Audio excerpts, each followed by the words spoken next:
بنحاصر تصور انه حماس قضيه እኛ በአሁኑ ሰዓት ተወረናል ተከበናል ሲል የሆነ ሰው ትዝ ብሎኝ على البقاء في 2026 في تنسيق اسرائيلي اثيوبي في المنطقه بشكل كامل የዚህ አካባቢ እስሩ ደግሞ እየተካሄደ ያለው ኢትዮጵያና እስራኤል ሆነው አንድ ላይ ኢትዮጵያን ማን ነው ግብጽን ያሰሯት ነው ይሄ ቆየኮ ይላል ያኛው حرك من بنحاصر እኔ እንደታጠርን ይሰማኛል እየታጠርን እንደሆነ ወይም የታገድን እንደሆነ የታገተን እንደሆነ ይሰማኛል እየታሰርን እንደው محاصر በአረብኛም በአማርኛም እስር የሚለው አንድ አይነት ነው الاضطرابات في ليبيا المشاكل الشرق المتوسط በሊቢያ በኩል ያለው ግርግር በመካከለኛው ምስራቅ ያለው ችግር ما يجري في سيناء وعلى الحدود مع إسرائيل ከእስራኤል ጋር ከሲና ጋር በተያያዘ የሚደረገው የድንበር ላይ አንዳንድ እንቅስቃሴ الدخول إلى معترك السودان والعيب ሌላው የሱዳን ችግር ውስጥ የኛም ጣልቃ መግባት ما يحدث هناك እዛ እየተከሰተ ያለው ነገር ثم القرن الأفريقي والمنطقة كلها من تحت ሌላው የአፍሪካ ቀንድና በአፍሪካ ቀንድ ዙሪያ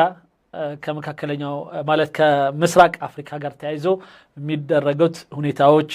مرة أخرى لتغلق الدائرة لا مصر هي الجائزة الكبرى محاولة تطويق مصر هي المسعى الذي تساعد إسرائيل وإثيوبيا وقوى أخرى على تحقيقه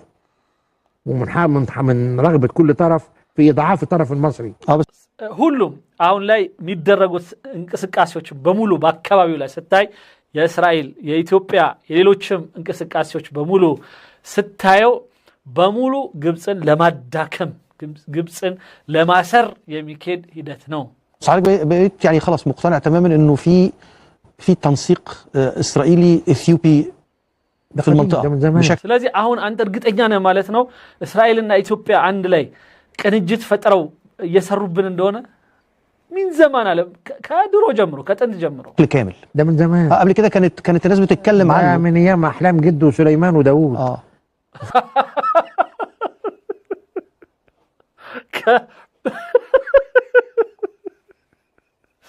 በመጀመሪያ ጊዜ እንደዚህ ስሰማው ይሄ ሰውዬ ቅድም ስሰማው ራሱ ልብ አላልኩትም ነበር ከዳዊትና ከሰለሞን ጀምሮ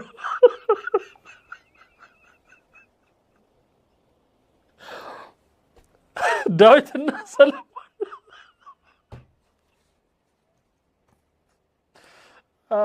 አይ ግብጽ ኢትዮጵያ ከዳዊትና ሰለሞን ጊዜ ጀምሮ እየሰሩብን ነው ይላል ምን ይመስላችኋል في تخارب روحي وذهني وديني فاهمين بعض كويس እና ከዛ ጊዜ ጀምሮ ሃይማኖታዊ መንፈሳዊ አካይዳዊ የሆነ መቀራረብ ያለበት አካይድ حضرتك من الناس ግብጽና ምን እስራኤልና ኢትዮጵያ ማሻአላህ اللي عندهم توجس حقيقي من موضوع سليمان وداوود في تخارب على تحقيقه ومن رغبة كل طرف في إضعاف الطرف المصري بس حضرتك بقيت يعني خلاص مقتنع تماما انه في تنسيق اسرائيلي اثيوبي ስለዚህ ያለው አሁን ደግም ቢሆን እስራኤል እና ኢትዮጵያ ግንባር ፈጥረው ግብጽን ለማዳከም እየሰሩ ነው አይደል في المنطقه بشكل كامل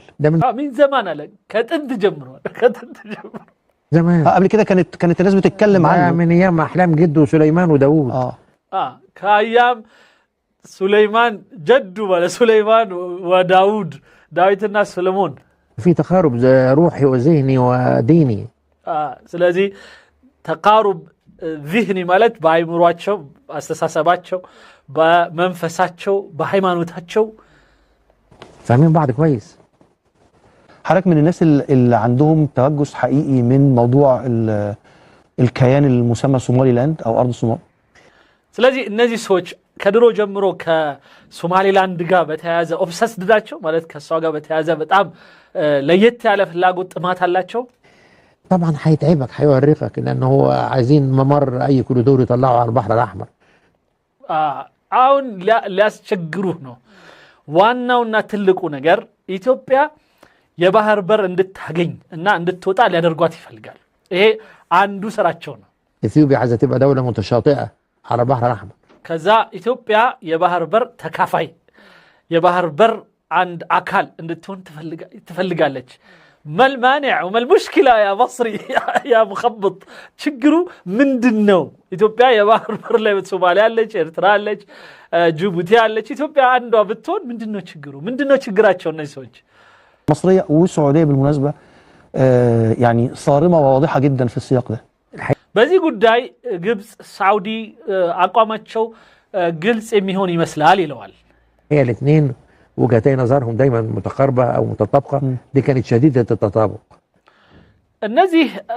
ግብጽና ሳውዲ አሁን ላይ ትንሽ የተቀራረበ ይታላቸው በፊት ነበር በጣም የተቀራረበ የነበረ ግንኙነታቸው ያ ማለት አሁን ላይ እንደበፊቱ አይደለም ነው ጥሩ ምስክርነት كلا صارمة وواضحة إلى حد كبير جدا وبعدين تبص تشوف نتنياهو بيعلن أولا طلع በፊት አቋማቸው በጣም ኦልሞስት ተመሳሳይ ነበር አሁን ግን ተቀራራቢ ነው ምንለው ነው አሁን ናታንያሁ ولا أنا ما كنتش أعرف الحكاية دي ما خدش لقيت الفيديو الشمال وهو بيمضي 2 نتنياهو وهو بيتكلم بيقول لك أنا هروح أبلغ ترامب إنك أنت مبسوط وإنك أنت هتبقى تزورنا وإنك أنت هتنضم للمجموعة الإبراهيمية يعني هو بيحاول يغري ترامب هو ሌላው ትራምፕ ማነው እንትና ናታንያሁ የሳውዲና የግብጽን መቀራረብ አይቶ ነው በትክክል ሄዶ ሶማሊላንድን የፈረመላት እና እውቅና የሰጣት ከዛ ውጪ ከትራምፕ ጋር ደግሞ በጣም ከፍተኛ የሆነ ግንኙነት ፈጥሮ ይሄ የኢብራሂም ምናምን ያለ ያስፈረማቸውን ሳውዲዎችን በሙሉና ግብጾች ሁሉም ሄደው የፈረሙበትን ትራምፕ በደንብ እንዲገባበትና አብሮ እንዲሆን በጣም የበለጠ እንዲሰራ ይሰራል عنده